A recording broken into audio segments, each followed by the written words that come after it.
இன்னைக்கு நம்ம என்ன பார்க்க போறோம்னு சொல்லி பார்த்தோம்னா, ஒரு நேயரினுடைய கேள்விக்கான விடையைத்தான் பார்க்க போகிறோம்.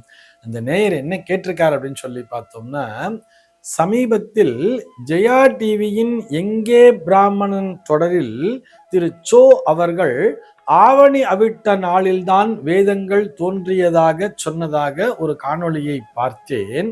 இந்த ஆவணி அவிட்டத்தினுடைய சிறப்பம்சம் என்ன, அதற்கான மகத்துவம் என்ன என்பதுதான் அவருடைய கேள்வியாக அமைந்திருக்கிறது.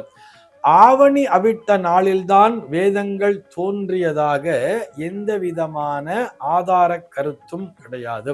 வேதங்கள் தோன்றியதாக அவர் சொல்லவில்லை, வேதாரம்பம் என்கின்ற வார்த்தையை சொல்லியிருக்கிறார். வேதாரம்பம்னு சொன்னா வேதத்தை அன்று முதல் கற்றுக்கொள்ள தொடங்க வேண்டும் என்பதுதான். ஏன்னா சார் ஏற்கனவே வேதம் படிச்சிருப்பாங்களே, ஒவ்வொரு வருஷமும் படிப்பாங்களான்னு சொன்னா கல்வி கரையிலன்னு சொல்லிட்டா இல்லையா. நம்ம படிக்காத விஷயங்கள் இந்த உலகத்திலே எல்லையில்லாத விஷயங்கள் உண்டு. ஒவ்வொரு ஆவணி அவிட்ட நாளன்றும் வேதத்தை கற்றுக்கொள்ள தொடங்க வேண்டும். ஏன்னா வேதத்திற்கான தொடக்கம் என்பதே யாருக்குமே தெரியாது.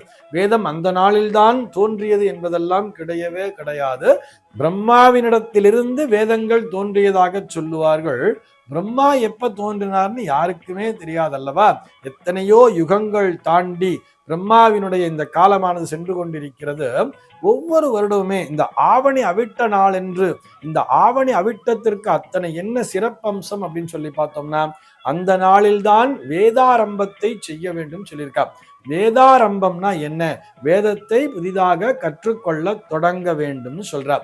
சார் அப்ப ஏற்கனவே வேதம் படிக்கலையான்னா படிச்சிருப்பா, வருடா வருடம் படித்திருப்பார்கள். இந்த உத்தராயண காலம் முழுக்க இருக்குல்லவா, தை மாதத்திலிருந்து இந்த ஆணி மாதம் முழுக்கவே பார்த்தோம்னா இந்த உத்தராயண காலம் முழுக்க தான் படித்த வித்தைகளை பிரயோகப்படுத்தி இருப்பார்கள். இதுல தெரிந்தும் தெரியாமலும் தவறுகளையும் செய்திருப்பார்கள். தாங்கள் செய்த தவறுகள் அனைத்தையும் திருத்திக் கொள்கின்ற காலமாக இந்த ஆவணி அவிட்ட நாள் என்பது அமைந்து விடுகிறது. ஆவணி அவிட்டம்னா முதல்ல என்னங்கிறத பார்த்துக்கோமே. இந்த வருடத்திலே அது ஆவணி மாதத்திலே வருகிறது. ஆனால் பெரும்பாலும் பார்த்தோம்னா அது ஆடி மாசத்துல கூட வந்தும் சமயத்துல ஆடி அமாவாசைக்கு மறுநாளிலிருந்து ஸ்ராவண மாதம், சாந்திரமான மாதத்தினுடைய ஸ்ராவண மாதத்திலே வரக்கூடிய பௌர்ணமி நாளன்று வருவதுதான் ஆவணி அவிட்டம் என்பது. இதுக்கு ஏன் சார் ஆவணி அவிட்டம்னு பேர் வந்துச்சு அப்படின்னு சொன்னா, பெரும்பாலும் இது அவிட்ட நட்சத்திரத்தை ஒட்டி வரும்.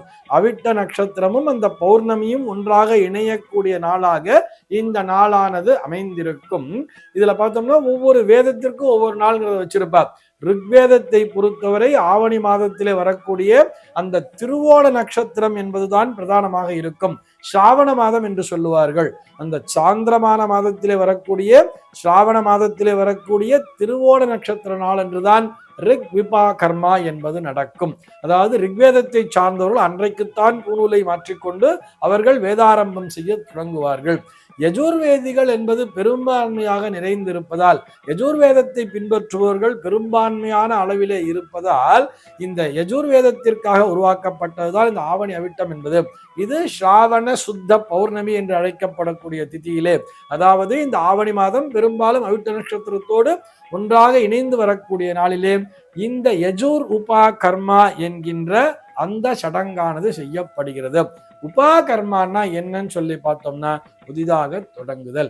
என்னத்தை தொடங்குறாங்கன்னு சொன்னா, மீண்டும் ஒரு முறை, அதாவது நான் கடந்த வருடத்திலே நிறைய தவறுகளை செய்திருக்கலாம், அந்த தவறுகளை நான் திருத்திக் கொள்கின்ற விதமாக இந்த நாளிலே நான் பிராயசித்தத்தை செய்கிறேன்.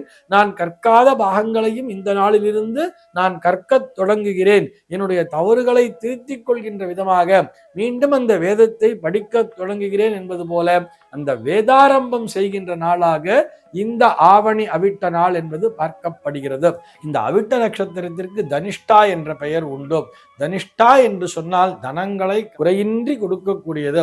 அவிட்ட நட்சத்திரத்தை சொல்லுவா தெரியுமா, தவிட்டு பானையை தொட்டா கூட தங்கமா போயிடும் அவிட்டத்துல பிறந்தவங்க அப்படின்னு சொல்லிட்டு.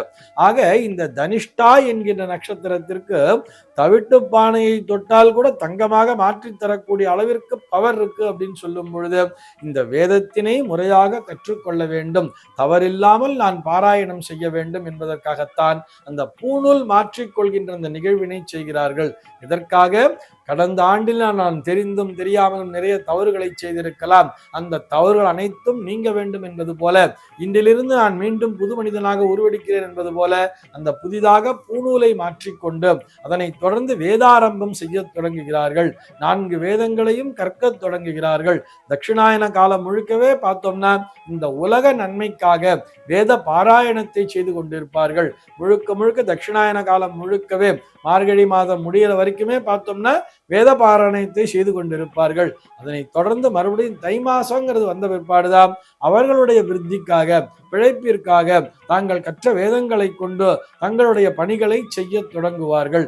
உத்தராயண காலத்திலே சொந்த சம்பாத்தியத்திற்கும், தட்சிணாயன காலத்திலே உலக நன்மைக்காக வேத பாராயணம் செய்வதும் தான் அந்த நாளிலே வழக்கத்திலே இருந்தது. அதனை முன்னிறுத்துகின்ற விதமாக இந்த ஆவணி அவிட்ட நாளில்தான் வேதங்கள் தோன்றியது என்று சொல்வதை விட, ஆவணி அவிட்ட நாள் முதல் வேத ஆரம்பம், வேதத்தை கற்கத் தொடங்குகிறார்கள் என்பதுதான் அதற்கான தாத்பரியம். சர்வே ஜனாஹ சுகினோ பவந்து.